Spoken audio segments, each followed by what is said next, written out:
I caught my wife cheating. After 20 years of love, so I confronted her 20 years.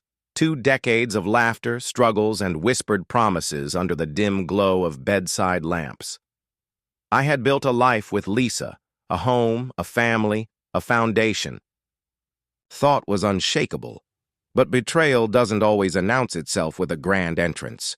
Sometimes it seeps through the cracks, slow and insidious, until you wake up and realize the life you cherished was nothing more than an illusion. It started with the little things. Late nights at work that became more frequent. A distant look in her eyes when she thought I wasn't watching. The way her phone was always turned screen side down. Suspicion is a cruel thing. It gnaws at you, poisoning even the happiest memories. I told myself I was being paranoid.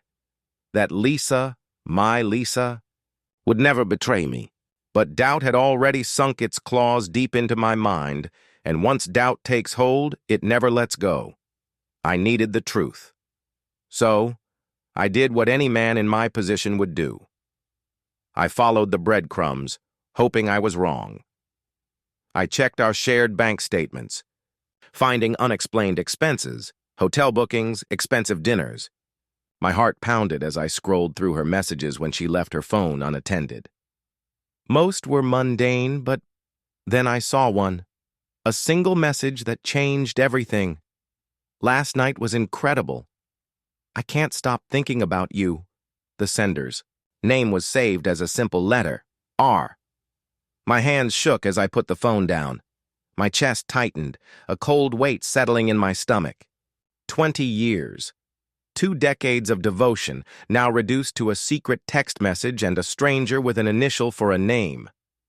I had 2 choices: ignore what I found and live in blissful ignorance, or confront the woman I thought I knew. I chose the latter. That evening, I waited for Lisa to come home. The second she walked through the door, I saw it. The way her hair was slightly tousled, the faintest hint of a smile lingering on her lips. The same smile she used to give me when we were younger, when I was the only man in her world. But not anymore. Lisa, I said, my voice calm, steady. Too steady. Who is R? Her face froze. Just for a fraction of a second, but it was enough. Liam, she started, forcing a laugh. What are you talking about? I pulled out my phone, showing her the message. Her face drained of color. Tell me the truth, I said, my voice quieter now, laced with something cold. After 20 years, you owe me. That much. She opened her mouth, then closed it. And in that moment, I knew that the woman standing before me, the woman I had loved, had built a life with, had promised forever to, was no longer mine. But the truth was only the beginning, because sometimes betrayal runs deeper than you ever imagined. Would you like to continue with the confrontation, uncover more secrets, or explore the aftermath of this revelation? I caught my wife cheating after 20 years of love. So I destroyed her. Lisa's lips parted as if to speak, but no words came. She looked at me with a mixture of guilt and fear, guilt for what she had done, fear for what I was about to do. Say something, I demanded, my voice dangerously calm. Tell me this is a mistake. Tell me this was a moment of weakness. Tell me anything that makes this easier. She swallowed hard. Liam, I never meant to hurt you. A bitter laugh escaped me. She never meant to hurt me. 20 years of love, of sacrifices, of loyalty, and she destroyed it all for a man who wasn't me. Who is he? I asked, each syllable sharp as a blade. She hesitated, then whispered, Richard. I recognized the name instantly. Richard Evans, a former colleague. A man I had once called a friend. That was the moment something inside me snapped. I wasn't just going to walk away from this. I was going to ruin them both. The plan I didn't lash out. I didn't scream. That would have been too easy for her. No, I let the silence stretch, let her sweat under the weight of my gaze. And then I did what no betrayed man would do. I smiled. "Thank you for telling me the truth," I said, standing up. Confusion flickered in her eyes. She had expected anger, a fight, anything but this eerie composure. "I just need some time," I added. "To process everything." She nodded slowly. "I understand," and that was it. She thought I was going to let it go. But the truth was, I had already begun planning her downfall. Destroying Lisa first, I gathered evidence. I hired a private investigator to confirm everything: photos, messages, hotel bookings, every trace of their affair. Then I turned to our finances. Lisa had always trusted me with money. Big mistake. Over the years, I had quietly built assets in my name alone. Stocks, investments, even our home was under my name. She thought she had security. She was wrong. Next came her career. Lisa worked in an executive position, a respectable one that wouldn't survive a scandal. I compiled everything and sent it anonymously to her company's HR department. They had a strict morality clause. A married woman sleeping with a known colleague? That was grounds for termination. The moment she lost her job, her perfect little world would start crumbling. Destroying Richard Evans, the man who had smiled in my face while sleeping with my wife behind my back. He needed to suffer. I knew something Lisa didn't. Richard was in serious debt. Gambling. He had borrowed money from the wrong people. So I set him up. I contacted one of his bookies under an alias, offering to invest in his debts, only to increase the interest rate to something impossible. When Richard found out, panic set in. Calls, desperate texts. He begged Lisa for help, but she had just lost her job. She couldn't save him. Their perfect little affair turned into a nightmare. The final blow, 2 weeks after the confrontation, Lisa sat across from me, teary-eyed, jobless, and exhausted. "I don't understand," she whispered. "Everything is falling apart." I leaned forward, my voice barely above a whisper. "I know," I said, "because I made it happen." Her eyes widened. "What?" I smiled. "You destroyed us, Lisa, so I destroyed you." A single tear slipped down her cheek. I never thought you'd do something like this." "And I never thought you'd cheat," I said. "But here we are." I slid the divorce papers across the table. Ironclad, favorable to me in every way. She had no job, no savings, no safety net. "Sign them," I said. Trembling, she picked up the pen. And as she signed away everything, I watched the woman who had betrayed me crumble into nothing. And it felt damn good. Epilogue: Richard disappeared not long after, likely running from his debts. Lisa moved in with her sister, penniless and broken. As for me, I walked away, free, without a shred of regret. Because revenge was the sweetest closure I could have asked for. I caught my wife cheating. After 20 years of love, so I hired a lawyer to destroy her. The night after our confrontation, I sat alone in my office, staring at the damning text message that had shattered my marriage. My mind raced with thoughts of revenge, justice, and the bitter taste of betrayal. Lisa thought this was over. She thought I'd break, that I'd just walk away. But I wasn't just going to leave. I was going to bury her. Meeting the lawyer.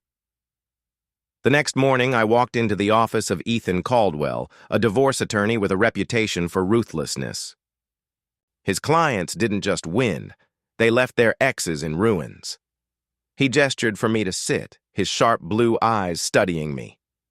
"Tell me everything," he said, and I did.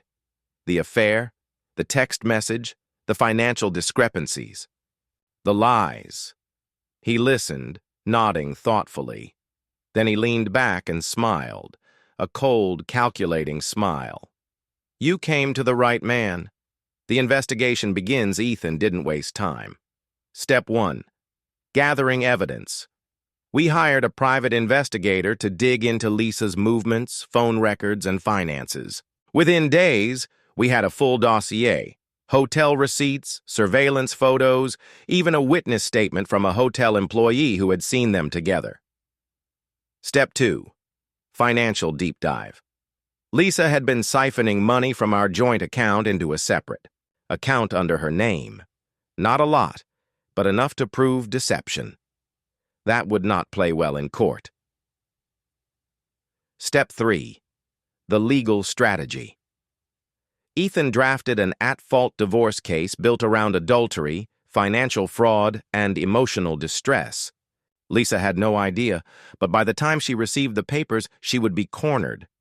But then, something unexpected happened. A darker truth one night, Ethan called me. "Liam, we found something." "What is it?" "It's not just an affair." He paused. "Lisa and Richard are involved in something else. Something bigger." My blood ran cold. "What the hell does that mean?" "Lisa didn't just cheat," Ethan said. "She and Richard have been plotting against you." I gripped my phone tighter. "Explain." Ethan exhaled. "We traced her transactions. She's been moving money, but not just into her own account. She's been funding Richard. And Richard? He's been trying to start a business under a fake name, a business that directly competes with yours." My stomach twisted. This wasn't just infidelity. This was betrayal on a whole new level. Lisa wasn't just cheating, she was helping. My enemy. And now, it was time to destroy them both. Would you like to continue with the legal takedown, uncover more of Lisa and Richard's scheme, or focus on revenge beyond the courtroom? I caught my wife cheating after 20 years of love and uncovered a darker betrayal. Ethan's revelation sent a cold, burning rage through me. It was one thing for Lisa to cheat. It was another for her to conspire against me. I wasn't just dealing with a faithless wife. I was dealing with a traitor. I needed undeniable, ironclad proof, and I was willing to do whatever it took to get it. Digging deeper, Ethan's investigator, Mark Holloway, was relentless. Over the next few days, he followed Lisa, dug through her transactions, and uncovered a series of disturbing truths. Lisa had been withdrawing small amounts of cash, just enough to avoid suspicion, but enough to fund Richard's failing business. She had signed a contract with him under an alias, offering him financial backing in exchange for a stake in his company. The company Richard was building?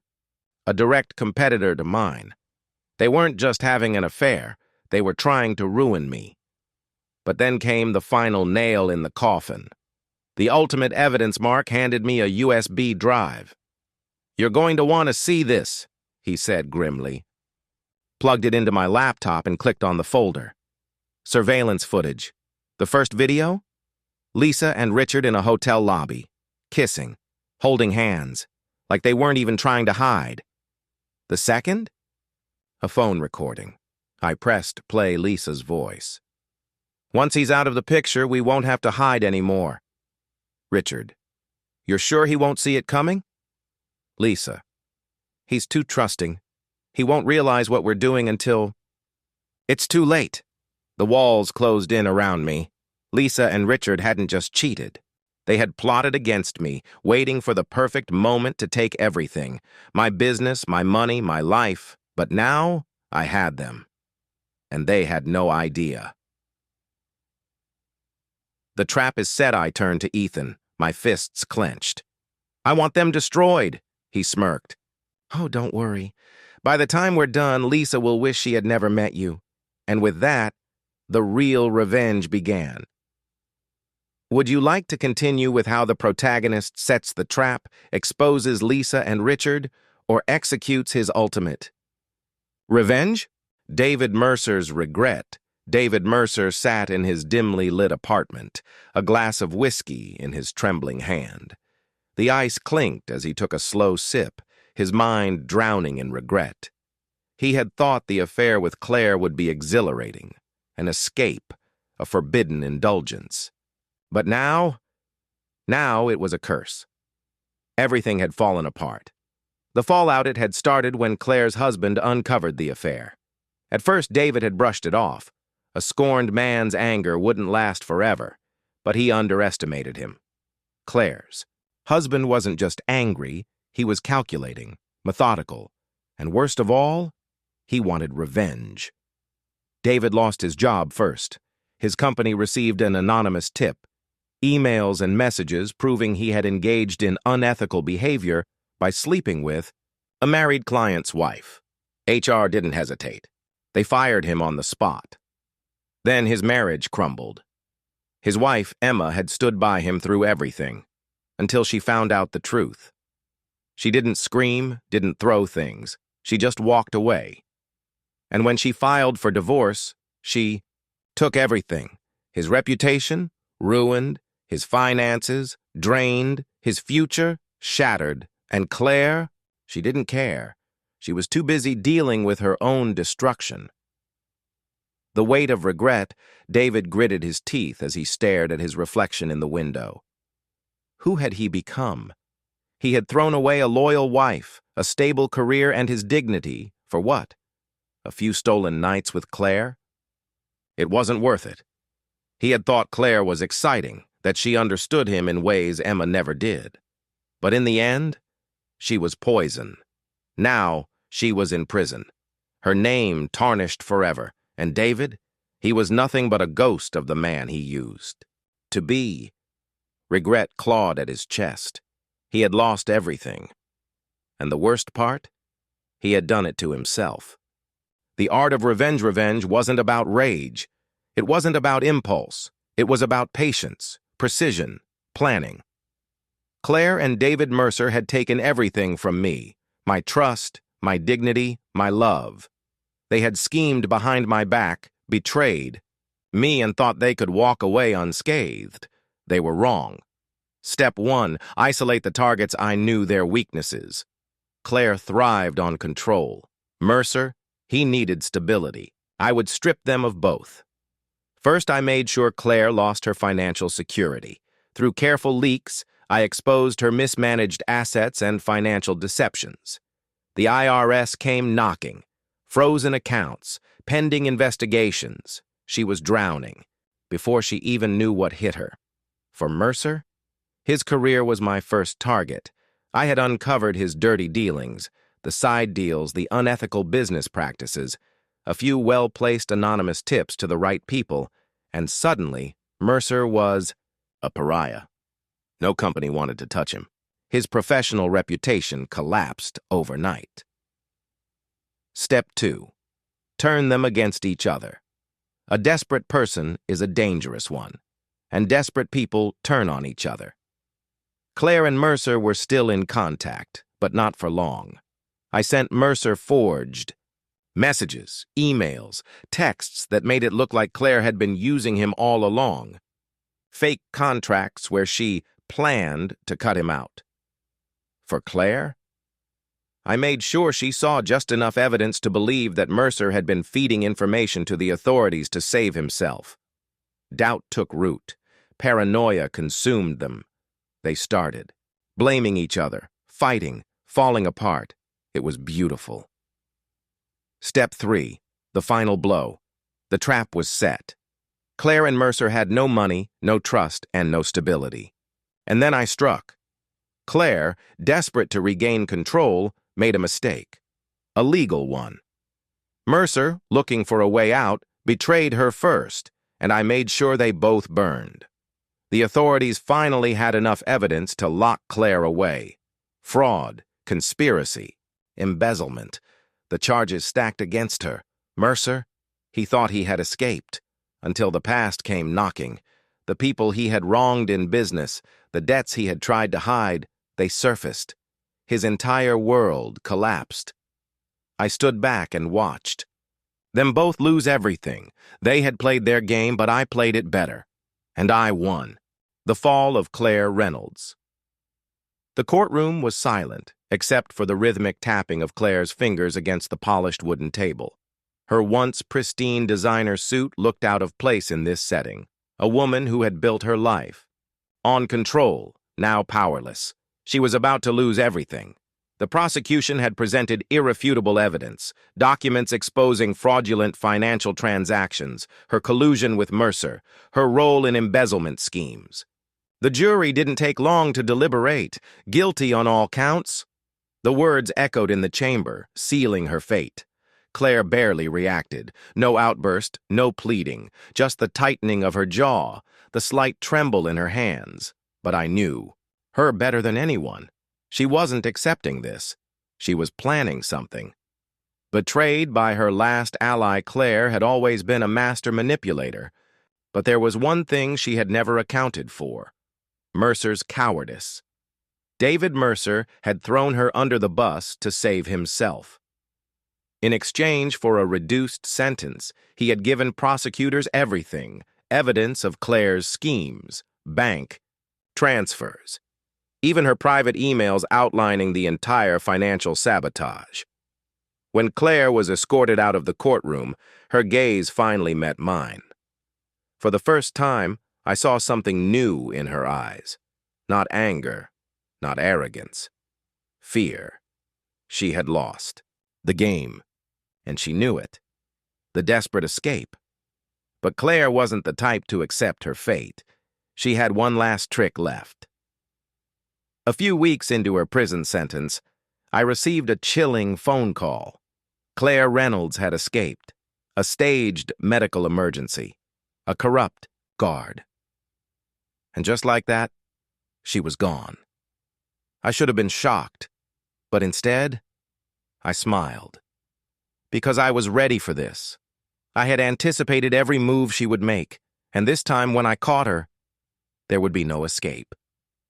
The hunt begins Claire Reynolds was gone. The news spread like wildfire. A convicted fraudster vanished without a trace. Most people assumed she'd fled the country. They were wrong. She wasn't running. She was coming for me, a shadow in the dark. It started small. A prank call in the middle of the night. Silence on the other end. My car alarm blaring at odd hours. A single red lipstick stain on my doorstep. Claire's twisted way of saying, "I'm still here." I wasn't dealing with an ordinary fugitive. Claire wasn't just trying to disappear, she was hunting me. David Mercer's sudden disappearance.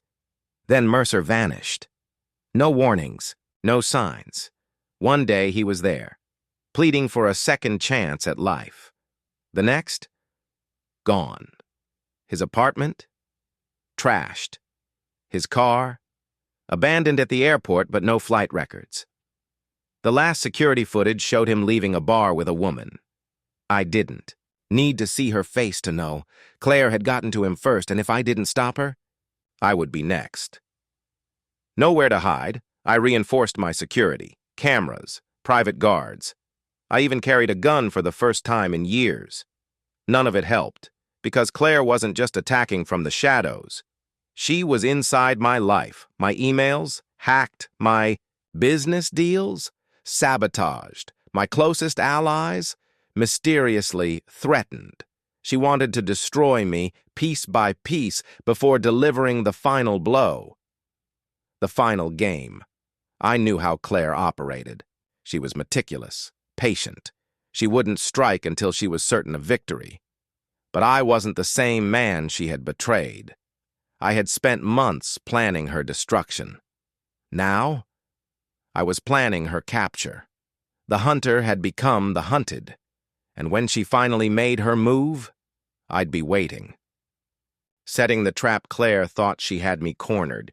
She was meticulous, ruthless, but she had one fatal flaw. She was predictable. I had spent years by her side watching her manipulate, deceive, and scheme. I knew how she thought, and now I would use that against her. She wouldn't run forever. No, Claire would want to watch me suffer, and that was exactly what I counted on. Mercer's fate. The first step was finding Mercer. When I did, it was already too late. I found him in a motel room on the outskirts of town, wrists bound, mouth gagged, fear frozen in his dead eyes. The scene was brutal, Claire's signature all over it. She hadn't just killed him. She had made him suffer. A warning. She was getting closer. Baiting the hunter, I left breadcrumbs, a trail designed for Claire to follow, a fake bank account in my name showing millions in hidden offshore funds, a leaked email suggesting I had a secret partner helping me take her down, a staged phone call, knowing she would be listening. I wanted her to believe I had one final ace up my sleeve, and I wanted her desperate enough to come for me herself. The final confrontation. It was midnight when she finally made her move. The old warehouse on Sycamore Street, one of our past business fronts, now abandoned, a fitting battleground. The moment I stepped inside, I could feel her presence, the soft echo of footsteps, the scent of her perfume lingering in the air. Claire was here. A voice rang out from the shadows. "You think you've won?" Slowly she emerged, a gun in her hand, a smirk on her lips. I didn't flinch. Because this time, I was ready. Would you like to continue with their confrontation, the protagonist's final move, or an unexpected twist? The last stand, Claire's smirk was razor sharp, her gun steady in her grip. She had always been composed, confident, but I could see the cracks, the tension in her jaw, the flicker of unease in her eyes. She was afraid. "You should have stayed." "Down," I said, my voice calm. "You had your chance to run." Her laugh was sharp and bitter. "Run? You don't get it, do you? This was never about escaping. This was about finishing what we started." Her finger hovered over the trigger. But Claire didn't come here just to kill me. She wanted me to suffer. That was her mistake. The tables turned, I took a slow step forward, my hands raised. "Do you really think this ends with me?" I asked. "You're already dead, Claire. You just don't know it yet." Confusion flickered across her face, and then, click, the soft hum of security cameras coming online, the red recording lights blinking to life. Her eyes darted around the room, realizing what I had done. "You set me up," she whispered. The fall of Claire Reynolds' eye had rigged the warehouse with hidden cameras, microphones, and a direct live feed to law enforcement. Everything was being recorded. Every word, every threat, incriminating evidence. In real time. She had walked into her own trap. For the first time, true panic set in. Her gun hand trembled. No, you don't get to do this to me," she hissed. "I outplayed you. I always outplay you." I shook my head. "Not this time." The sound of sirens echoed in the distance. Claire's breath hitched. She had two choices, drop the gun or go. Down shooting, her eyes darted toward the exit, toward freedom. She made her choice. She ran. The final end. The doors burst open, flashlights, commands being shouted. Claire turned the corner, straight into a wall of armed officers. Game over. She fought. She screamed, but it was useless. They pinned her down, cuffed her hands behind her back, and dragged her to her feet. Her eyes found mine, burning with hatred. "You think this is over?" she spat. "You think prison will stop me?" I met her gaze with cold certainty. "No, Claire. Prison won't stop you." I stepped closer, lowering my voice. "But I will." She struggled against the officers as they pulled her away. And just like that, Claire Reynolds was finished. Would you like to explore what happens to Claire in prison, the protagonist's life after revenge, or an epilogue tying up loose ends? The aftermath, Claire Reynolds was taken away, her empire of lies crumbling to the ground. She was now just another inmate, one of many, but none like her. The trial was swift. The evidence was undeniable. Claire's past crimes, fraud, conspiracy, and embezzlement, were laid bare for the world to see. But it was the murder of David Mercer that sealed her fate. Her fingerprints were all over the crime scene. She was sentenced to life in prison without the possibility of parole. The prison years, in the confines of her cell, Claire finally faced the full extent of her actions. The glamorous life she had, once known, gone. She had a reputation in prison, but it wasn't one she had ever imagined. The queen bee, the manipulator. She was now just another prisoner, despised by everyone. Her attempts at manipulation fell flat. The guards had no sympathy for her, and her former allies had already turned their backs. But even in prison, Claire wasn't done. She tried to use her charm, her manipulative tricks to make deals with other inmates, but the world she had known had evaporated, leaving her alone in the darkness. Her name was now synonymous with betrayal, and there was no escaping that. The protagonist's piece for me, life went on. But nothing was ever the same. I had won, yes, but there was no true satisfaction in watching her fall. The damage had already been done. The years of pain, of doubt, of betrayal, those scars would remain. But I had rebuilt. I had found peace, not in revenge, but in moving forward. My relationships, my career, everything was stronger now. I had learned that revenge wasn't about the destruction of others. It was about rising above the destruction they left behind. An unexpected twist years later, I received a letter from Claire. It wasn't a plea for forgiveness, nor a desperate cry for help. It was a simple message, typed in bold letters. I could have been you. It was the only thing she had ever said that made sense. Because Claire had never truly understood what she had lost, until she saw that I was living a life she could never have. And in that moment I realized that my revenge had never been about destroying Claire. It was about showing her what she could never take from me. The protagonist's new life. With Claire's downfall, I entered a new chapter of my life, one that wasn't shaped by pain or betrayal, but by growth and renewal. I moved cities. I cut ties with the past, even the memories of Claire. There was no place for her anymore. Instead, I focused on myself. Business was booming again. I finally felt like I had the freedom I had been denied for so long. There were no more whispers of deception hanging over me, no shadow of a past I couldn't escape. I surrounded myself with people who saw me for who I was now, not who I had been. There was a sense of peace in this new life, something I hadn't had in years. It was subtle at first, like the warmth of sunlight creeping into a cold room, but over time, it became something solid. Freedom. The continuing consequences for Claire. While I thrived, Claire continued her downward spiral in prison.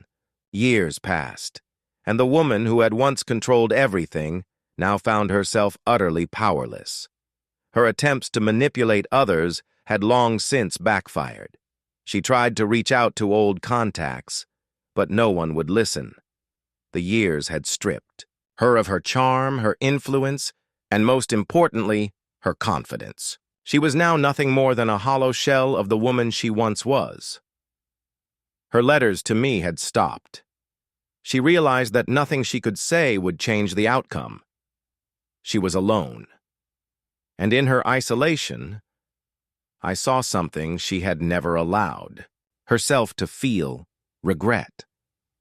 Reflections on revenge. As I looked out over the city from my office, I realized how much I had changed.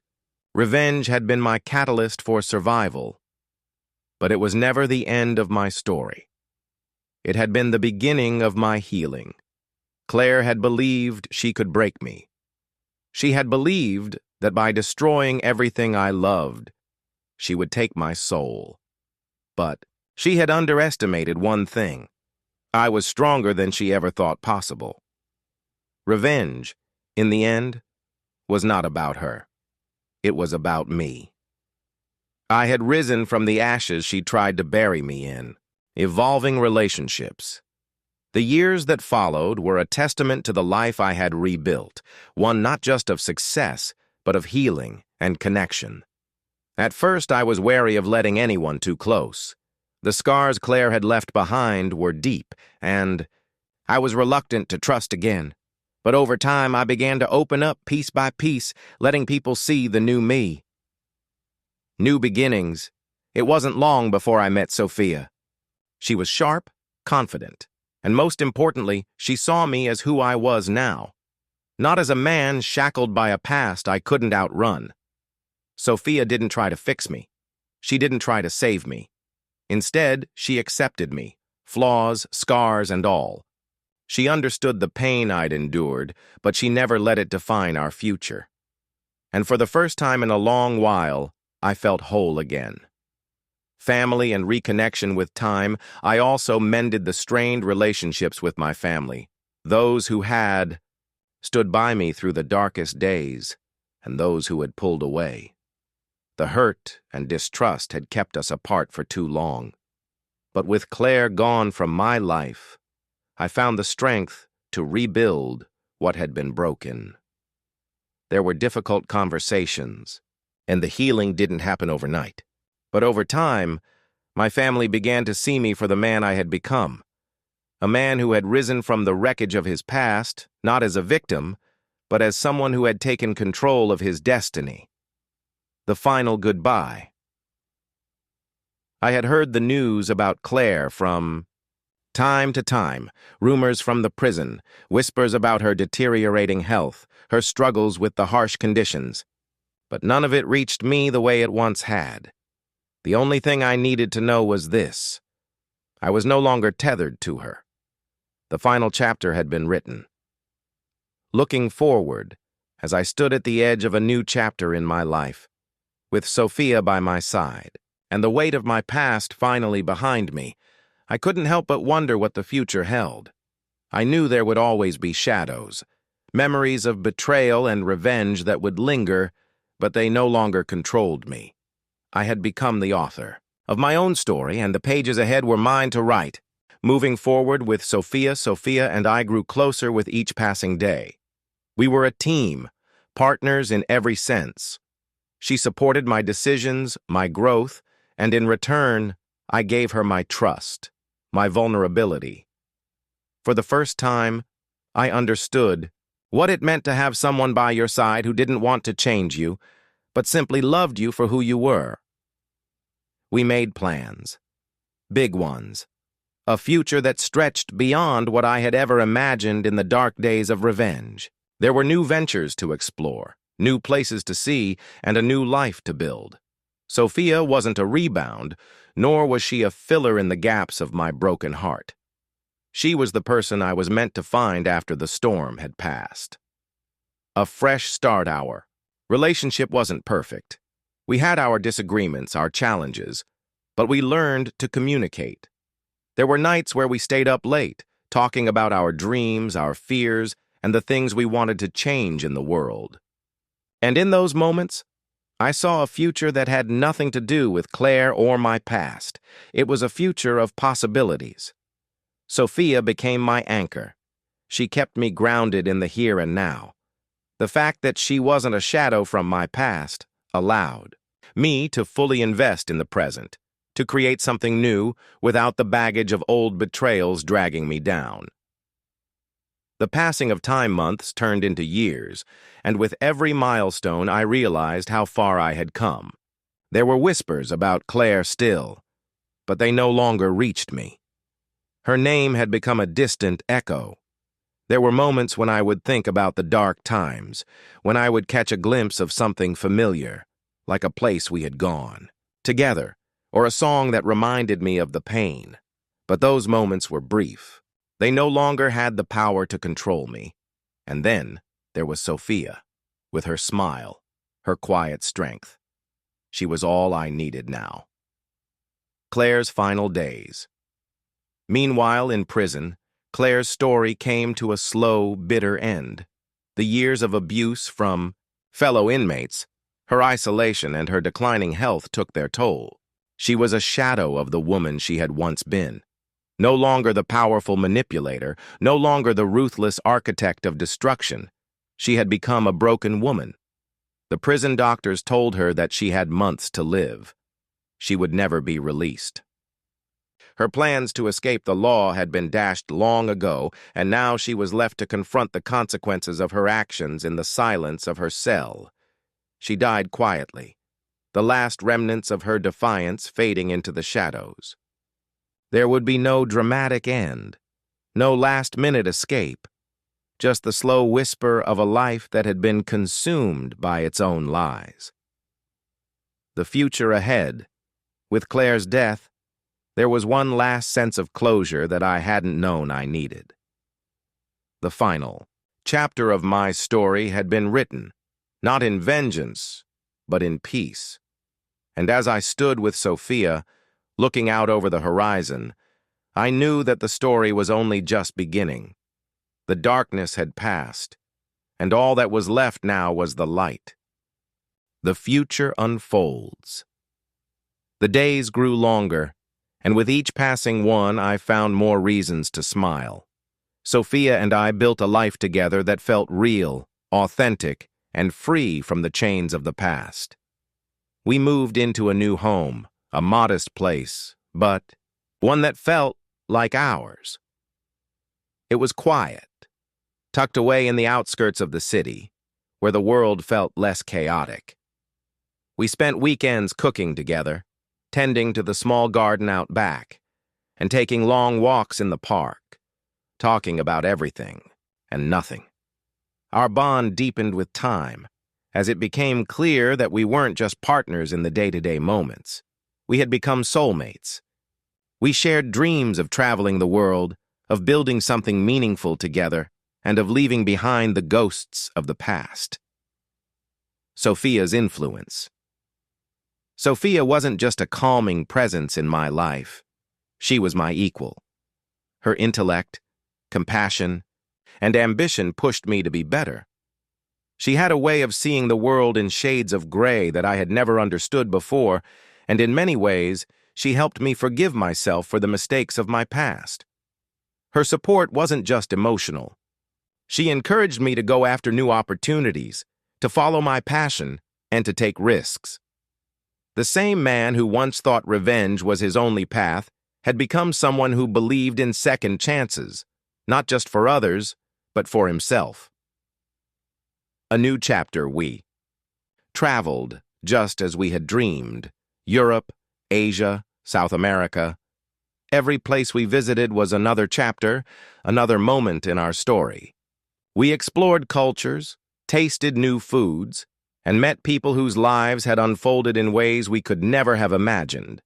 But no matter where we went or how far we traveled, there was a quiet joy in knowing that we were together, building something that couldn't be taken away. Reflections 1. Evening, as we sat on a balcony overlooking the ocean, I reflected on everything that had led me here. There had been a time when my life had been defined by loss, betrayal, and revenge. But now, as I looked at the woman beside me, I realized that what I had sought all along wasn't vengeance. It was peace, growth, and love. The road had been long, but it had brought me to exactly where I needed to be. A journey together.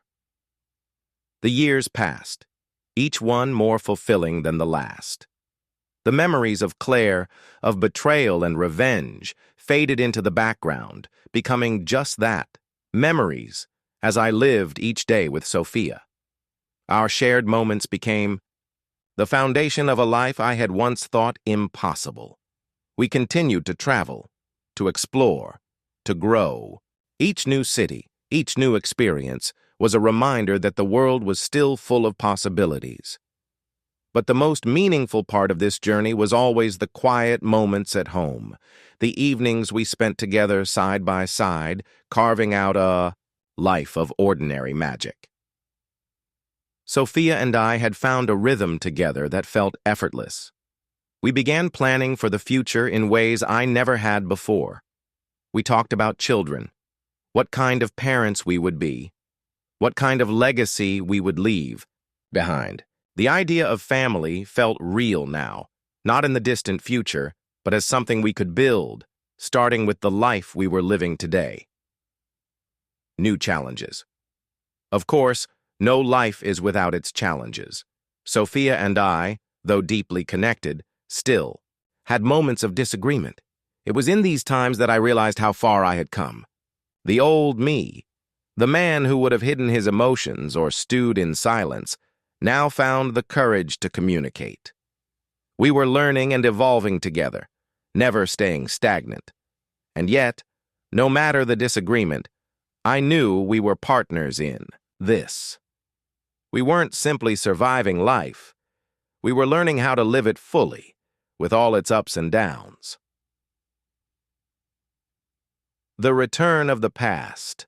Though time had healed most of the wounds Claire left behind, every once in a while, I would find myself haunted by a stray thought or a fragment of a memory. There were days when I would think about the years I'd spent locked in the past, seeking retribution, fighting for a sense of control over a world that had never truly belonged to me. But those thoughts were fleeting. I didn't need revenge anymore. The life I had now was more than enough to fill the space that had once been occupied by resentment. The legacy of peace. One day, I came across an old letter, one I had never sent. It was addressed to Claire, written in the aftermath of everything, filled with words I had never spoken to her. Anger, grief, resolution. I stared at it for a moment, considering.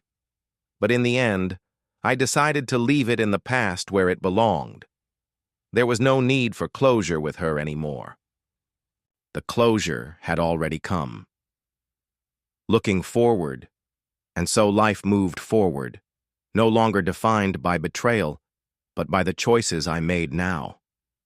With Sophia by my side, I had finally understood what it meant to be truly free. There were more travels to be had, more dreams to be realized, and more love to be given. Our life together was just beginning, and the story that unfolded before us was one of hope, healing, and endless possibilities. A new horizon as the years moved on. The life Sophia and I had carefully crafted together continued to flourish. We had built not just a home, but a sanctuary, a place where we could escape the noise of the world, where the past felt like a distant echo.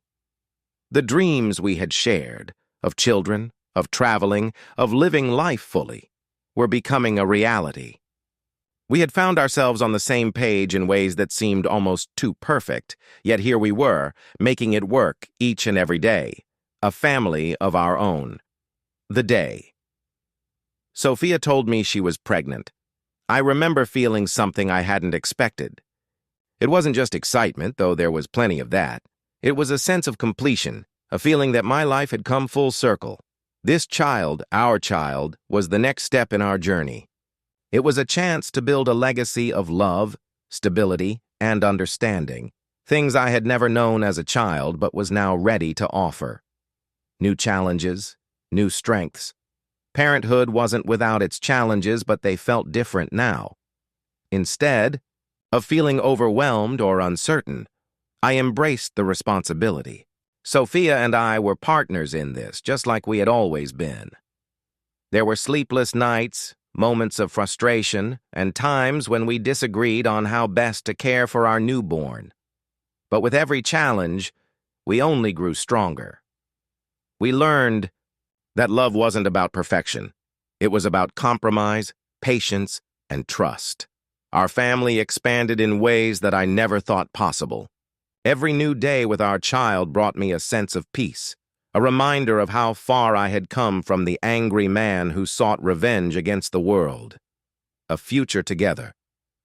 As the years passed, we watched our child grow, and in doing so, we grew as well.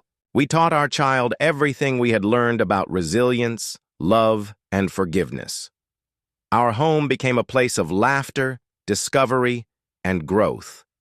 And yet there were moments when I would look at my family, at Sophia, and feel a deep gratitude. I was no longer the man defined by my past. I was a man who had chosen a new path, one filled with hope and possibility. Sophia and I had found something that neither of us had known before, a love rooted in understanding and growth, a lasting peace. As I looked back on everything, from the chaos of my marriage with Claire to the quiet strength I had found in Sophia, I knew that this was what life was meant to be. Not a series of struggles or victories, but a journey, one that we walked together. Claire's legacy, if you could call it that, was now buried in the past. It had no power over me anymore. The man I had once been, the man consumed by rage and revenge, had been replaced by someone who had discovered that the true path to peace wasn't in punishing others. It was in forgiving yourself. And with that peace came a new kind of freedom, a freedom I would carry with me for the rest of my days as I built a life full of love, purpose, and gratitude for the present. The next chapter as the years passed, our family continued to grow, and with it, so did the love that Sophia and I had nurtured. Our child, now a lively and curious young boy, was the center of our world. Watching him explore the world with wide eyes reminded me of the simple beauty of life, a beauty I had once lost sight of in the chaos of betrayal and revenge. Sophia and I had become not just partners, but best friends. Our connection had deepened in ways I hadn't known were possible. We learned, we adapted, and most importantly, we thrived together. Legacy of love, our home had transformed. It was no longer just a place of shelter. It had become a sanctuary, a symbol of everything we had built together. The walls, once filled with echoes of old pain, now reverberated with the laughter of a family who had learned the value of love, patience, and resilience. I often found myself reflecting on the person I had been, the man consumed by bitterness and anger. But in the quiet moments, with Sophia by my side, I knew I had changed. We had built a life that was not defined by the ghosts of the past, but by the hopes for the future. Sophia's strength through it all, Sophia remained my constant. She had been there for me during the darkest of times, and now she was my rock, my partner in this new chapter of life. She was everything I had ever needed and more. Her strength wasn't just in her ability to love, it was in her capacity to forgive.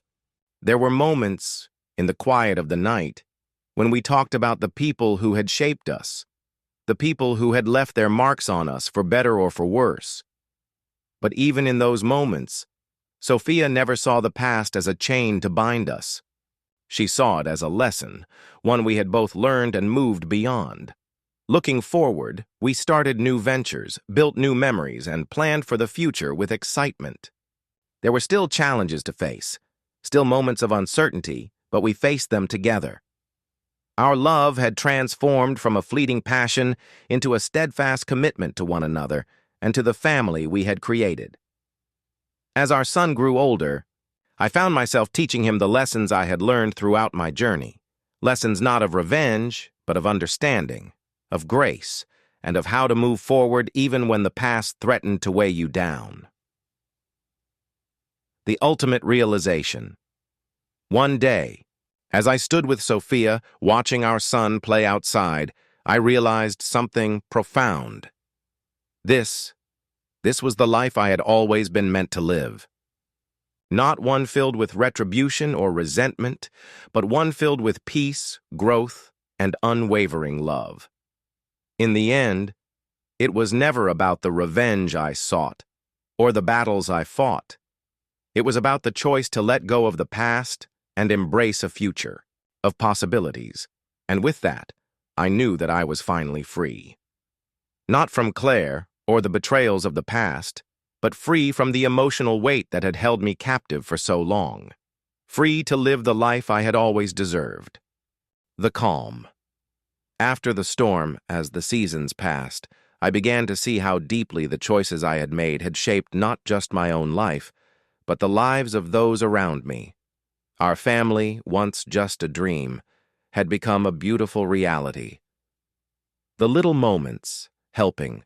Our son with schoolwork, preparing meals together, laughing at small jokes, became the cornerstone of my existence.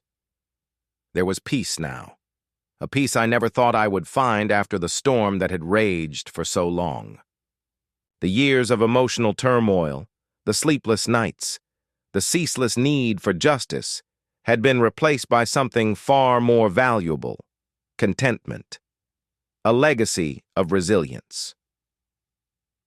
As our son grew older, I often found myself reflecting on what kind of legacy I would leave behind. Would it be one of anger, of seeking revenge, or would it be one of resilience, of showing him how to overcome life's hardest moments with grace and strength? Sophia and I had built a life based on the understanding that the past doesn't define us, but how we choose to move forward does. I made sure our son understood that no matter what he faced in life, he always had the ability to rewrite his story. I saw in him the same spark of curiosity and wonder that had once driven me, and I vowed to teach him what I had learned over the years, that he was never bound by the mistakes of others. A new challenge, despite the tranquility, the past, wasn't something that simply disappeared. It lingered, sometimes unexpectedly. One day, out of the blue, I received a letter from Claire's lawyer, notifying me of an appeal regarding the case she had been involved in. My heart skipped a beat as I read the words on the paper. Was this another attempt at manipulation, a desperate plea to regain control over what little she had left? But instead of anger or fear, I felt something different: indifference. I had spent years consumed by the need for closure, for justice, for retribution. But now, as I sat there, holding that letter, I realized that Claire's actions no longer had a hold on me. I had found freedom, not in her downfall, but in my ability to move beyond her. I showed the letter to Sophia, and we talked about it. There was no need to revisit the past. We had built a life far richer than any revenge could have brought. And, with that, I tossed the letter aside, letting it go the way all ghosts of the past should, into the wind. A future unwritten. The future stretched before us like a vast, unexplored landscape. With Sophia by my side, our son, and the foundation of love and resilience we had built, there was nothing we couldn't face. Every challenge, every triumph, every moment of joy was ours to claim. It became clear to me that life wasn't about avoiding pain or running from the past. It was about embracing it, learning from it, and using those lessons to become the people we were always meant to be. And with each new day, I saw how far I had come. From a man bent on revenge to one who had found peace, purpose, and the love I had always sought. The final reflection. As I sat on the porch, watching the sunset with Sophia by my side, I realized that the only true victory had been in healing. The battles, the betrayals, the heartbreak, they were behind me. What remained was the life we had built, the family we had nurtured, and the future that was still unwritten. The storm had passed, and now the horizon was endless. The past, though it had shaped me, no longer controlled me. The road ahead was our own, and I was ready to walk it with the people who mattered most. A quiet life, but not without change. The quiet life we had built together was, in many ways, a dream come true. But life, as it often does, has a way of throwing unexpected challenges our way. Even in the peace we had found, there were moments when the weight of the past resurfaced, and I could feel the delicate balance we had worked so hard to achieve begin to shift. Sophia and I had made a pact not to let the past define us, no matter what. But in the silence of the night, when all the world seemed still, I occasionally found myself reflecting on the long road we'd traveled. I couldn't help but wonder what would have happened if I hadn't chosen to confront the darkness of my past, if I hadn't taken control of my future.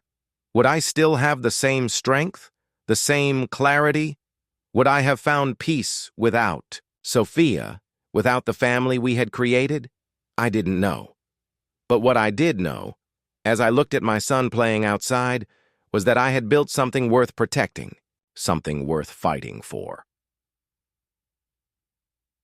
The unforeseen return. One evening, a knock on the door shattered the calm. It wasn't just a visitor. It was a blast from the past. It was a letter, a final one from Claire's lawyer, accompanied by the sudden revelation that she was trying to make a return. Legally, emotionally, perhaps even physically. It wasn't clear yet, but there was something unsettling about it all. Sophia and I sat in silence, reading the contents of the letter. There was a mention of Claire's ongoing attempts at appeal, a final plea to undo the damage she had caused to herself and others. It was as if she had never truly left the scene. My first instinct, after everything I had been through, was to shut it all out, to ignore it. Let the ghosts of the past stay buried. But the more I thought about it, the more I realized that I couldn't ignore it, not because of her, but because of the principles that had driven me to find peace in the first place. It wasn't about revenge anymore. It was about finishing what we had started. This time, however, I didn't feel the old rush of anger or the burning need for retribution. Instead, I felt calm, even confident. New decisions, new boundaries, we sat down and discussed the situation thoroughly, Sophia's steady presence giving me the clarity I needed. We both knew that whatever happened with Claire, whether she won her appeal or not, we were untouchable. This was a different battle than before. It wasn't about vengeance, it wasn't about clearing my name. It was about making sure that the life we had built together, our life, remained untouched. It was about setting boundaries and protecting the sanctity of everything that mattered. With that understanding, I decided that it was time to hire a lawyer, not to fight for revenge, but to ensure that Claire's attempts would never reach us. I had seen enough of her manipulations to know that this time it wasn't about exposing her lies. It was about making sure that she never had the opportunity to tear apart what I had worked so hard to build. Sophia was with me every step of the way, as she always had been. Together, we put our plan into motion, clear, decisive, and unwavering. Calm. Before the storm, in the days that followed, the waiting began. The legal battle, while not as personal as the one we had fought before, still weighed heavily on us. I thought of how far we had come, how much we had grown, but the calmness that had settled in my soul allowed me to navigate this new storm with strength. I felt no anxiety about what Claire might try. We had already won. Our lives were no longer defined by her actions. We had built something real, something solid. Life uninterrupted. The legal process continued without much fanfare. There were no sudden shocks, no betrayals to uncover. In the end, it wasn't Claire's fight that mattered. It was our unwavering commitment to each other. She faded from the picture once again, this time for good. In the weeks that followed, Sophia and I settled back into our rhythm. We didn't let the past hold us hostage. Instead, we used it as a tool to build a future that was free from the chains that had once bound us. Our son continued to grow, and we found ourselves looking ahead, not to the shadows of our past, but to the limitless possibilities of the future. The final reflection. Looking back, I realized something profound. The ultimate victory had never been about getting even. It had never been about revenge. It had been about finding the courage to let go of the past and to embrace the present with open arms, to choose a life of peace, love, and growth. And that was a victory worth fighting for. The future beyond the past, as months turned into years, the echoes of the past grew fainter. Sophia and I had carefully cultivated a life that was rich in purpose and meaning. Our son, now at an age where his curiosity about the world matched, his boundless energy became the center of our world. Every milestone he reached was a reflection of the life we had built together. We continued to explore the world around us, going on trips that allowed us to create memories, memories free of the shadows that once loomed large over our lives. The love Sophia and I shared had deepened into something unshakable. We knew that whatever the world threw our way, we had already overcome the greatest challenge we would ever face, our own survival. A new chapter. Embracing the future. One evening, as I watched the sun dip below the horizon with Sophia by my side. I realized that we were standing on the precipice of something new. Life had given us a second chance, a chance to build something beautiful. And while we would always carry the lessons of the past with us, it was clear that we were no longer defined by them. Our conversations, once tinged with the weight of betrayal, now centered around dreams, ambitions, and the future. We talked about expanding our family, traveling more, and perhaps even opening a business together. There was an optimism in the air, a feeling that the best was yet to come. I had learned to be present, to take each moment as it came, savoring it for what it was. Gone were the days of revenge and bitterness. In their place was a new sense of peace, of joy, and of hope. A letter from the past. It was during one of these peaceful moments that the unexpected happened. I received a letter, unmarked, and seemingly from nowhere. At first glance, it seemed like just another piece of junk mail, but as I opened it, I felt a familiar knot in my stomach. It was a letter from David Mercer, the same man who had been involved with Claire, the one who had tried to ruin everything I held dear. In it, Mercer expressed deep regret for his actions, saying that he had come to terms with the role he played in our past. He admitted to his mistakes, stating that he understood the damage he had caused. The letter wasn't just an apology, it was a plea for forgiveness. At first, I felt a brief surge of anger. Why now? Why after all this time? But as I read further, something shifted inside me. Instead of resentment, I felt pity. Mercer had been a man driven by his own demons, and he was now living with the consequences of his choices. I showed the letter to Sophia, and we talked about it. We had both long since let go of the need for closure from people like Mercer. We had rebuilt our lives from the ground up, and nothing from our past could change that. After a long silence, I made my decision. I kept the letter, but not for the reasons one might expect. I didn't need closure from Mercer. I didn't need to confront him or make him pay for his role in the past. Instead, I kept it as a reminder that we had already won. A new perspective life, as it always does, continues to unfold, and though the past may never be fully erased, it no longer held the same power over us. The foundation we had, built one of trust, love, and mutual respect, was stronger than anything the world had thrown our way. Our son continued to grow, and with each passing day, I saw more of myself and Sophia in him. He was inquisitive, kind, and endlessly driven. He had already begun to dream about his future, and Sophia and I were determined to support him, just as we had supported each other. We had learned that life wasn't about the moments of chaos or the battles we fought along the way. It was about the quiet moments, the ones spent together, savoring the love we had found, and the future that still lay ahead. Moving forward, and so, we moved forward, one step at a time, always together. The past was no longer something to fight against, but something to learn from. The life we had built was a testament to the strength of love, of resilience, and of the power to choose a new path. In the end, the story of our lives would not be defined by betrayal, revenge, or the past. It would be defined by the people we had become and the life we had chosen to live, free from the shadows of what had once been. New horizons. As the years unfolded, I found myself growing more reflective about the path we had taken. The challenges we had overcome seemed almost distant now, like echoes of a life I no longer recognized. But with that distance came clarity, and with clarity came a sense of peace.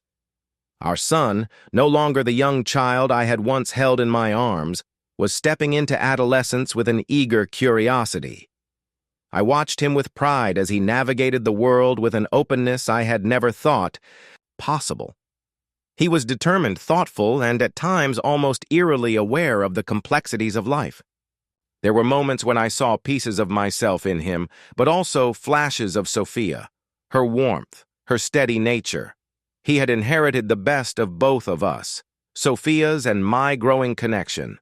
Sophia and I had always been partners, but as the years passed, we began to explore a deeper connection. The foundation of our relationship, built on honesty, shared struggles, and the commitment to building a better future, had evolved into something more. Our relationship was no longer simply about surviving the past. It was about thriving in the present. We spent weekends exploring new hobbies, traveling to places we had always wanted to visit, and talking about everything and nothing. The weight of past betrayals, now distant memories, no longer defined us. Instead, we found joy in the small things. The quiet mornings spent over coffee, the late-night walks in the park, the shared laughter of a family truly in sync. It wasn't perfect, no life is, but it was ours, and it was filled with love and understanding. Unexpected challenges. Life's unpredictable nature, but even in our peaceful existence, the world had a way of presenting challenges. One afternoon, I received an unexpected phone call from an old friend, someone I hadn't heard from in years. He told me that a former colleague of mine, someone I had trusted, had been involved in some questionable business dealings that might have a ripple effect on my life. At first, the news felt like a distant threat, something I could push aside and ignore. But as I began to delve deeper into the situation, it became clear that my past connections, however distant, still had the potential to resurface. Sophia and I discussed it, and as we always had, we made a decision together. We would address the situation head-on, not with fear or hesitation, but with the same determination that had gotten us this far. I would handle it, but I wouldn't face it alone. Sophia would be by my side, just as she always had been. Facing new challenges together. What followed was a series of legal and financial maneuvers that took us into unfamiliar territory. The situation was complicated and there were moments of uncertainty, but with Sophia's calm and strategic mind guiding me and our shared resolve to protect our family, we navigated it together. We never lost sight of our commitment to each other or our belief that nothing would tear us apart again. In the end, we emerged unscathed, though the experience reminded me of a fundamental truth. Life was unpredictable, and though we had built something resilient, we couldn't anticipate every challenge. The key, I realized, was not in avoiding challenges, but in how we faced them together. A new perspective on legacy. As I stood there reflecting on everything we had achieved, I realized that the most important thing I could leave behind wasn't wealth, status, or even memories of grand adventures. It was the legacy of resilience, the lesson that no matter what life threw our way, we could always choose to rise above it. Our son, now on the verge of his own journey into adulthood, would carry that legacy forward. He would face his own challenges, and while we couldn't protect him from the difficulties of life, we had equipped him with the tools to navigate them. And that, I realized, was the ultimate gift we could give him. Not just a life free from the shadows of betrayal, but a life filled with the strength to embrace the future, with all its uncertainties and possibilities. The road ahead.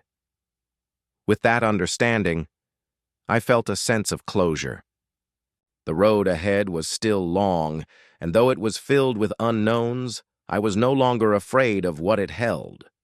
Whatever came our way, we would face it, together as a family.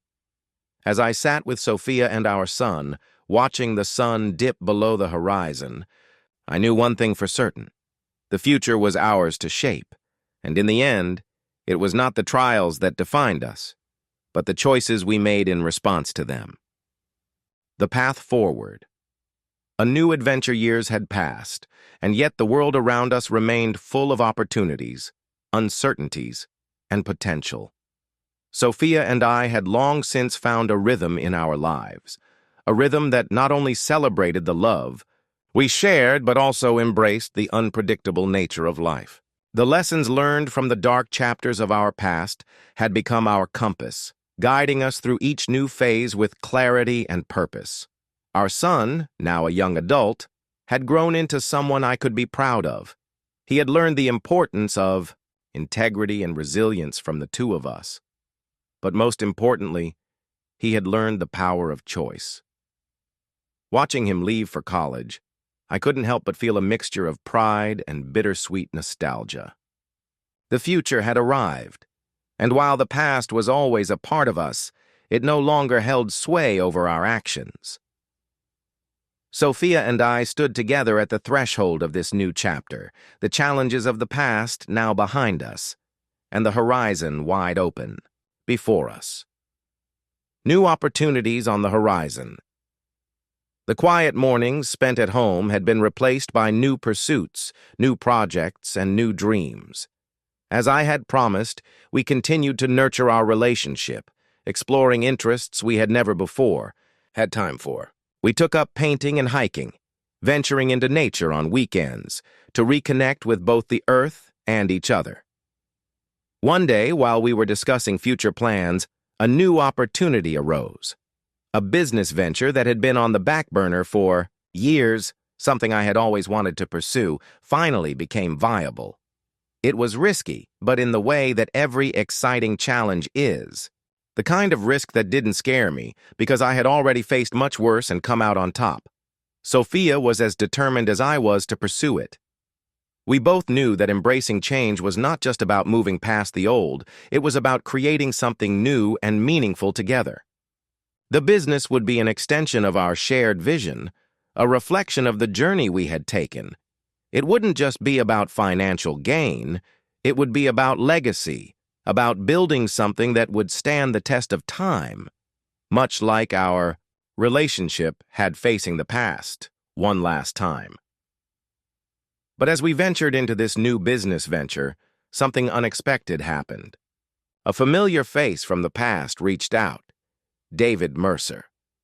I had hoped never to hear from him again, but life, as it often does, threw an old thread into the tapestry. Mercer wanted to meet, to discuss something that, at first, I had no interest in hearing.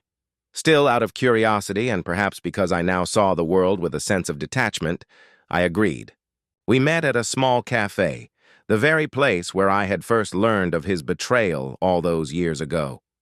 David was different now, older, wearied by life and clearly seeking some form of redemption. He spoke with the humility of a man who had been humbled by his choices. He admitted to his role in my past and shared how those mistakes had haunted him over the years. He had lost his wealth, his standing, and most painfully, the respect of those who once held him in high regard. What struck me the most wasn't his regret, but the desperation in his eyes. He was looking for a way to repair the damage he had done. Not to me, but to himself. He asked for forgiveness, not for what he had done to me, but for the pain he had caused himself by choosing a path of deceit. I sat in silence, reflecting on the journey I had taken. I thought of Sophia, of our son, of everything we had built. The years of struggle, the sacrifices, the victories, and ultimately the freedom I had found in letting go. And for a moment, I felt something I hadn't in a long time. Compassion, not for Mercer as a person, but for the truth he had come to. Realized too late. I told him calmly and clearly that forgiveness wasn't something he could ask from me anymore. It wasn't about whether I forgave him. It was about whether he could forgive himself. He had to face the consequences of his own choices, just as I had faced mine. With that, our conversation ended. I walked away, knowing that the last piece of the puzzle had been laid to rest. There was nothing more to resolve with Mercer, not anymore. My life was forward-facing, and I had no room for the ghosts of the past. Moving on. The journey continues. Sophia and I stood side by side as we looked to the future. The new business venture flourished, our family thrived, and our relationship, now stronger than ever, continued to evolve. We often spoke about the future, not in the sense of planning every detail, but in the sense of embracing the mystery that awaited us. We had no illusions that life would always be easy, or that challenges would never come again. But we had learned something invaluable in the journey we had shared. The strength of our connection was unbreakable, forged through trials tempered by time, and reinforced by our unyielding love and support for one another. The horizon expands. A new beginning, as the months passed, the business grew beyond what we had imagined. Sophia and I found ourselves entwined not just in our partnership, but in the shared vision of something larger than ourselves. It wasn't just about financial success anymore. It was about creating something that could withstand the test of time, a legacy that spoke to our resilience, our shared strength, and the lessons we had learned through hardship. We had moved beyond the scars of the past, and our new venture became a symbol of that. It was a testament to the fact that, no matter the depth of the betrayal, the weight of the loss, or the challenges faced, there was always room for rebirth, always a chance to rise from the ashes stronger than before. A sudden turn. The unknown. Path but life, as it often does, had a way of throwing new challenges our way. We had grown comfortable in our routine, so when I received an unexpected phone call one evening, I didn't know what to expect. It was from an old friend, one I hadn't seen in years.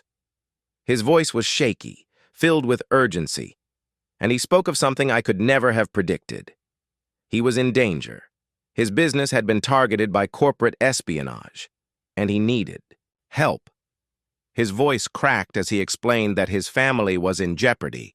His company was being undermined from within, and his enemies had become more ruthless than he had anticipated. My initial instinct was to decline. We had worked hard to establish our own path, and I didn't want to put everything at risk. But there was something about his desperation, the weight of his situation, that tugged at something deep inside me. I thought about the years of betrayal and how far I had come from those dark days. Could I walk away from someone in need? I questioned. Sophia and I discussed it long into the night. She was hesitant at first, but she knew that part of who I was had always been someone who couldn't stand by when there was a chance to right a wrong. Together we decided to help. But this time we would be cautious. We had learned the dangers of blind trust, and this time we would need to navigate the murky waters carefully. The web of deceit, what began as a simple act of support, quickly spiraled into something far more complex. The deeper we dug into the situation, the more we realized that the web of deceit surrounding my friend's business wasn't just a matter of internal sabotage. It was larger. A coordinated attack involving powerful, faceless players who were willing to destroy anyone who stood in their way. We were dealing with forces beyond our control, and the more we uncovered, the more I realized that this wasn't just about helping an old friend, it was about survival. The stakes had become higher, and the familiar feeling of danger, the one I had felt during my darkest days, began to creep back into my life. Sophia and I became partners in a way we hadn't been before. She used her insight and expertise to help analyze the financials while I worked behind the scenes, using my contacts and experience to unearth the truth. It was a high-risk game, one that tested every ounce of our resolve. But with each step, we grew more confident, more determined. Confrontation and the cost of loyalty, as the situation escalated, it became clear that my old friend had been played, manipulated, by the same kind of people who had once almost destroyed my life. The revelations were staggering. Corruption ran deep, not just within his business, but throughout the network of people who had once been his allies. We found ourselves at a crossroads, facing the brutal reality of our decisions. The fight for justice, the need to expose the culprits, had put us all in danger. We had stepped into the world of corporate warfare, a world where loyalty meant nothing, and betrayal was always lurking in the shadows. In the final confrontation, we uncovered the masterminds behind the plot. It wasn't just corporate rivals trying to seize power. There was a deeper conspiracy, a web of individuals who had been manipulating everyone involved for their personal gain. The lines between friend and foe blurred, and I found myself face to face with a choice I hadn't anticipated. Would I expose the truth and risk everything, or would I let the system handle it and hope for a better outcome? Sophia's presence was a constant through it all. Her calming influence reminded me that, no matter the cost, we had a duty to stand by what was right. And together, we fought for justice. A new beginning, again, when the dust settled and the conspirators were brought to justice, I realized something profound. The battles we fought in the past, the betrayals we had endured, had shaped us. But they no longer defined us. The future was unwritten, and we had the power to shape it. It was our choice to make. We stood on the other side of this challenge, stronger than ever, having helped an old friend but also having tested our own limits in ways we hadn't expected. The ripple effect. Reflections and realizations. Months passed, but the weight of what we had endured lingered like a faint hum in the back of my mind. Every triumph, every quiet victory we celebrated felt all the more precious because of the challenges we had faced. We had survived the storms, but the lessons they brought were far from forgotten. Sophia and I had a routine now, one that felt solid, like the foundation we had built upon. Yet every so often, I'd catch a glimpse of a familiar face in the crowd or hear a name mentioned in passing, and for a split second I'd feel a twinge of tension. It was a reminder that the past, even as we moved forward, still shaped us in subtle ways. The adrenaline of surviving the corporate war faded into the mundane beauty of everyday life. Our son had graduated college, and with that milestone, he had begun to carve out his own future, independently of us. He still leaned on our wisdom now and then, but his path was his own to forge. I couldn't help but feel pride for the man he was becoming, even as I acknowledged the quiet emptiness that came with his departure. We had given him the tools to succeed, and now he was putting them to use in a world that was more uncertain than ever. Sophia, a pillar of strength. Sophia was, as always, the steady presence at my side. Her strength had become more than just the rock that supported me. It had grown into something deeper. She had always been the calm in the storm, but now her wisdom seemed to transcend the challenges we'd faced together. She had come to see that her own journey, one of resilience, transformation, and self-discovery, was just as important as mine. We spent more time reflecting on our shared past, talking about our family's history, about what we wanted for the future. We revisited our old dreams and revisited new ones. We talked of travel, of seeing the world through fresh eyes, of building new adventures. It wasn't about escaping.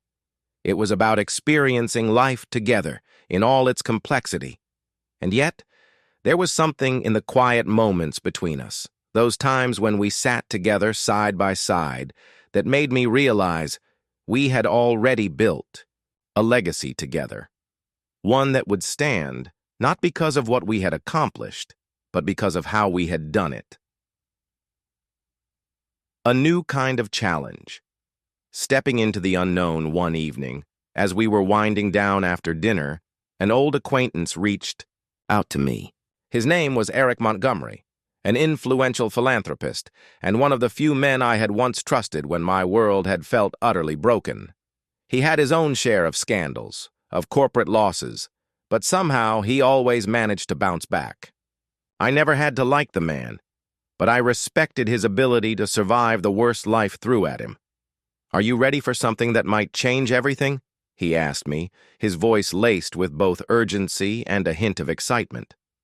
"I've come across something big. I need someone I can trust."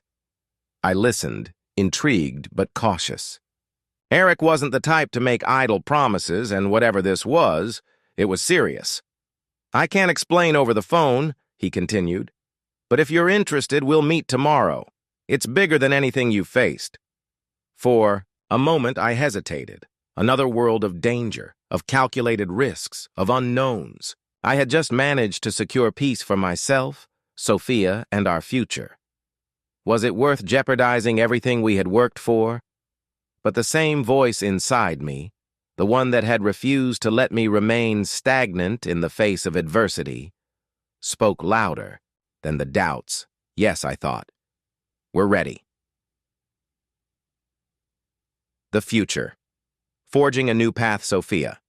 And I decided to meet with Eric the following day, cautiously optimistic but with our guard up. The meeting took place in one of the city's quieter districts, far removed from the usual hustle and bustle. We sat in a dimly lit cafe, and Eric wasted no time revealing his intentions. There's an opportunity, he began, to create something that could shape the next phase of philanthropy. It's a chance to influence policy, to change industries that are systematically exploiting the vulnerable. The idea was intriguing, ambitious and audacious in a way that felt both thrilling and terrifying. This wasn't just about profit. This was about creating real change on a global scale. Sophia, as usual, was the first to speak. Her voice was steady, but I could see the fire behind her eyes. What's the catch? Eric leaned forward, his eyes gleaming with determination. The catch is, you're going to need more than money.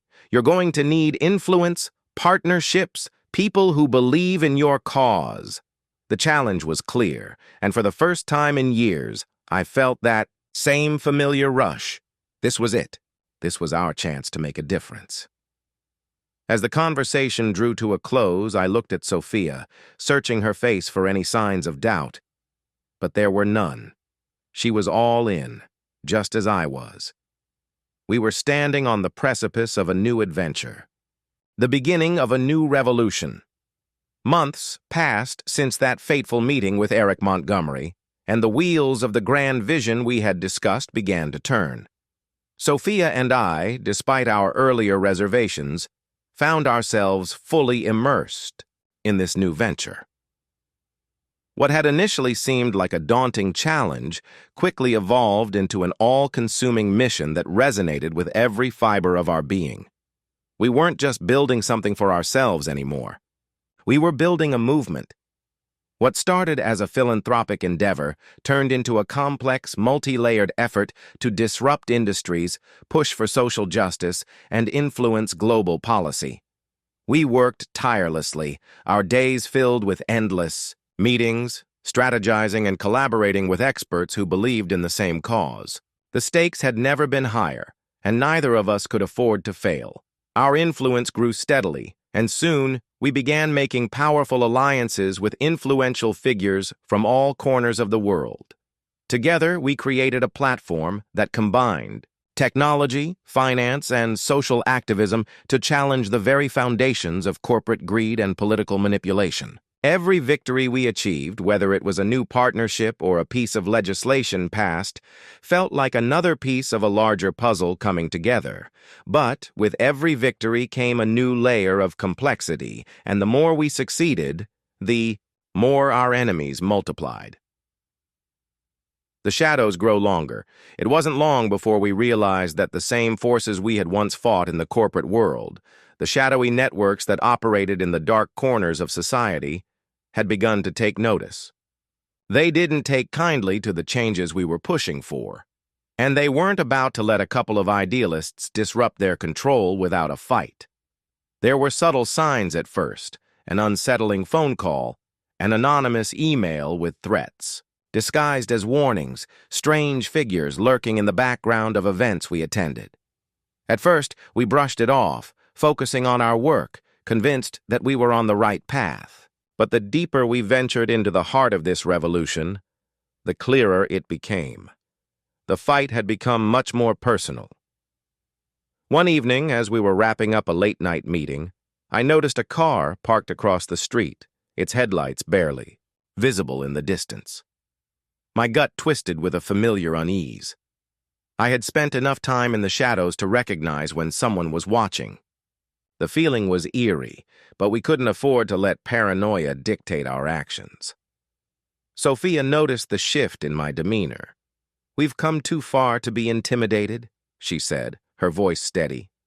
"We're not backing down." I smiled, grateful for her unwavering resolve. But deep down, I couldn't shake the sense that something dangerous was brewing. And this time, it wasn't just about business. It was about our lives. A night that changed everything. A week later, it happened. We had just left a dinner meeting with a potential investor, and as we walked to the car, we were suddenly ambushed. Two men, masked and aggressive, appeared from the shadows.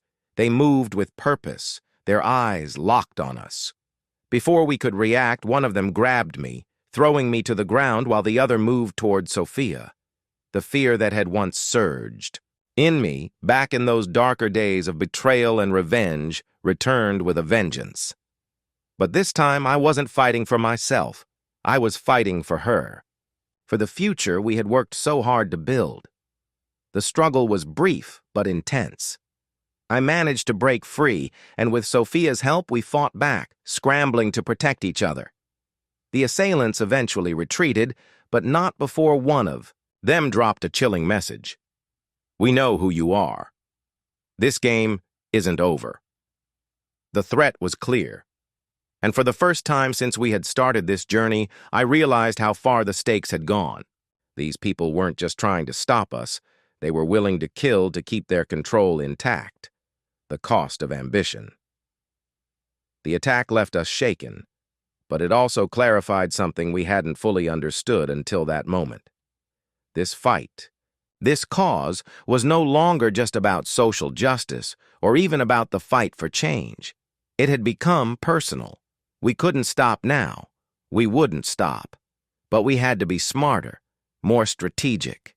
This wasn't just about outsmarting the corporate powers anymore. It was about survival. Sophia and I met with Eric the next day, our faces drawn, our resolve stronger than ever. We knew we had to go deeper, to infiltrate the very networks that were working against us. It was no longer enough to push for change on the surface. We had to take down the structures that supported the corruption at its core. But the question loomed larger than ever. Would we be able to hold on to our humanity as we fought for the future? As we entered this new phase of the battle, the path forward seemed uncertain. Every step we took in the light brought us deeper into the shadows. The enemy in the shadows, as weeks passed. The tension surrounding us only grew. The attack outside that dinner meeting had been a wake-up call, but it hadn't been enough to deter us. If anything, it fueled our determination. Every move we made was calculated, every decision weighed carefully. Sophia and I knew we were on a dangerous path, but there was no turning back now. We couldn't shake the feeling that we were being watched. It wasn't paranoia anymore. It was a clear understanding that the enemy had grown wise to our moves. They knew we were a threat, and they were closing in inch by inch. Sophia's instincts, honed over years of resilience, had always been sharp. She suggested we strengthen our security measures, new layers of protection, surveillance, and even a private security firm to help safeguard our home and meetings. We had always lived life on our terms, but now it was clear that we had to think in new terms. But even as we fortified our defenses, we both knew this wasn't just about keeping ourselves safe. It was about taking the next step in our mission, about dismantling the corrupt systems that we had been fighting all along. The breakthrough. A deeper web months passed, and the complexity of the situation deepened. Our small but powerful network of allies had grown, and with it, the intelligence we were gathering about the shadow networks trying to crush us. They weren't just business moguls or corrupt politicians. They were tied to every facet of society, from law enforcement to the very banks that controlled the flow of money. One evening, as we pored over documents, making connections that others had missed, a breakthrough came. We had a name, a person within the opposition who had been operating as a corporate spy for years, feeding information to the highest bidder. The name was David Sinclair, a man with ties to the very organizations we had been trying to expose. Sophia and I looked at each other across the table, the weight of what we had uncovered settling between us. This was the breakthrough we had been waiting for, the piece that could bring down everything we had been working against. But it also meant a new level of danger.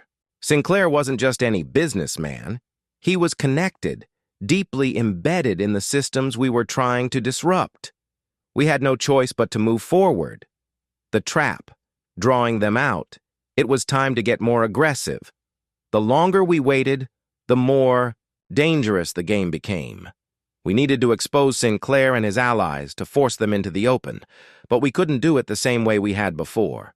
This time, we would need a smarter, more calculated plan, one that would force them to make a mistake. Sophia suggested we use their own game against them. We had already infiltrated some of their circles, gaining their trust under false pretenses. Now it was time to use their secrets, their vulnerabilities to our advantage. We would set a trap.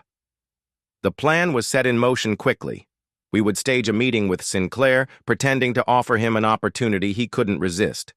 We'd play the part of willing allies, but everything would be wired, every word recorded, every action documented. The goal was simple: to expose Sinclair's connections to the corruption at the heart of the system, and to force him to turn on his own people. It was a calculated risk, but the only risk greater was doing nothing at all. The confrontation, unmasking the enemy. The night of the meeting arrived, and we walked into the dimly lit office building where Sinclair was waiting. My pulse was steady, my mind sharp, but I could feel the weight of the moment pressing down on me. Every move I made, every word I said had to be perfect. Sophia was by my side, her presence a quiet reassurance. She had always been my anchor, but tonight, she was also my partner in this high-stakes game. We were in this together, every step of the way. Sinclair was seated behind a polished oak desk, his face unreadable as he gestured for us to sit. The tension in the room was palpable, but we both kept our composure. We exchanged pleasantries, discussing the supposed opportunity we were offering him. But I could see through it. He was already calculating his next move, trying to decide whether we were a threat or an opportunity. As the conversation shifted, I could sense him growing more confident, more certain.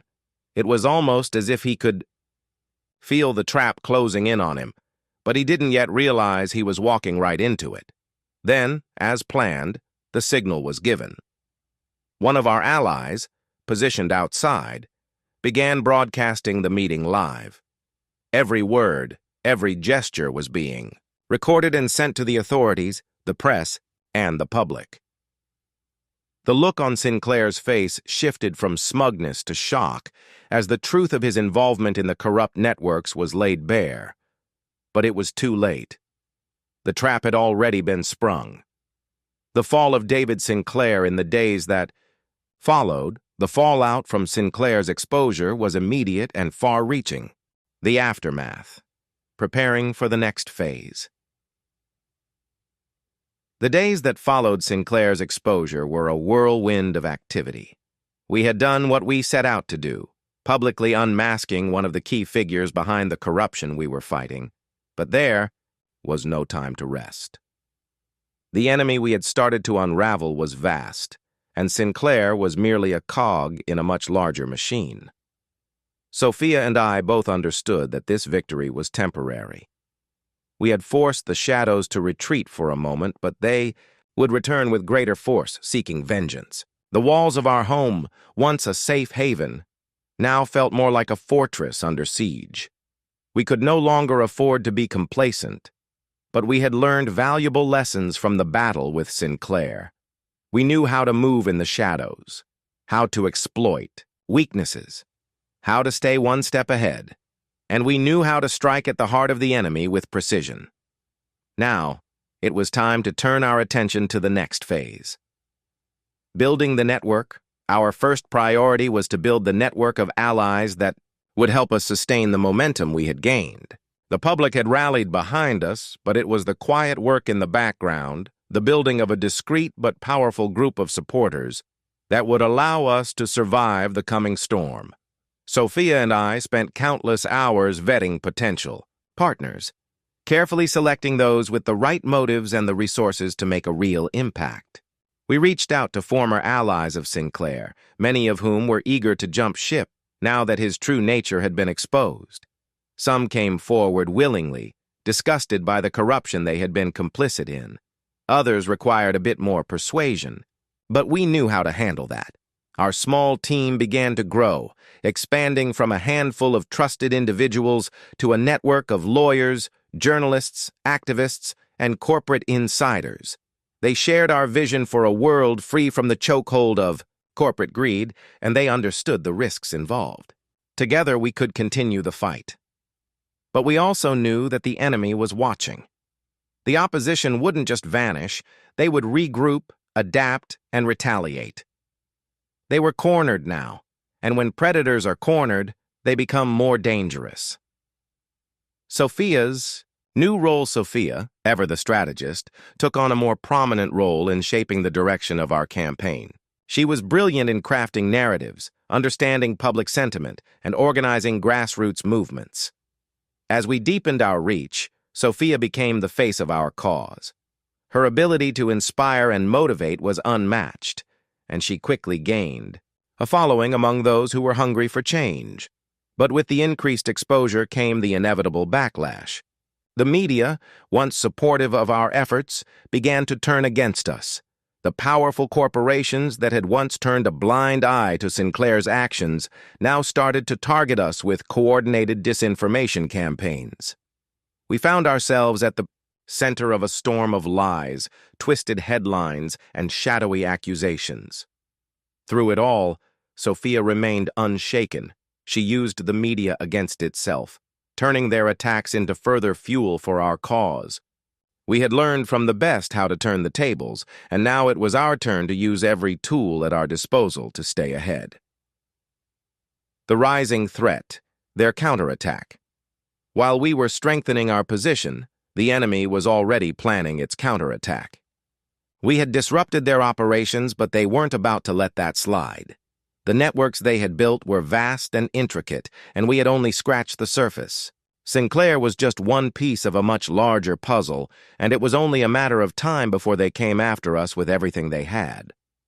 One afternoon, as we sat in the command center of our operations, an office that had become our war room, Sophia turned to me, her expression serious. "We've stirred the hornet's nest," she said, her voice low. "They're coming for us. This isn't just about money anymore. They'll stop at nothing to destroy everything we've built." I nodded grimly, feeling the weight of her words. We had made powerful enemies, and they would stop at nothing to bring us down. But there was no retreat. There was no surrender. This was a fight to the end. We had to make our next move count. The decision. Going on the offensive, Sophia and I decided it was time to go on the offensive. We could no longer afford to wait and react to their moves. We had to take control of the narrative and disrupt their operations once again. We knew this would put us in even greater danger, but the risk was necessary. We reached out to our closest allies, setting up a series of covert operations aimed at dismantling their operations from the inside. We would infiltrate their networks, gather critical intelligence, and expose their deepest secrets. It was a dangerous game, but we were prepared. The decision to go on the offensive also meant we had to step up our security. Our home became more than just a sanctuary.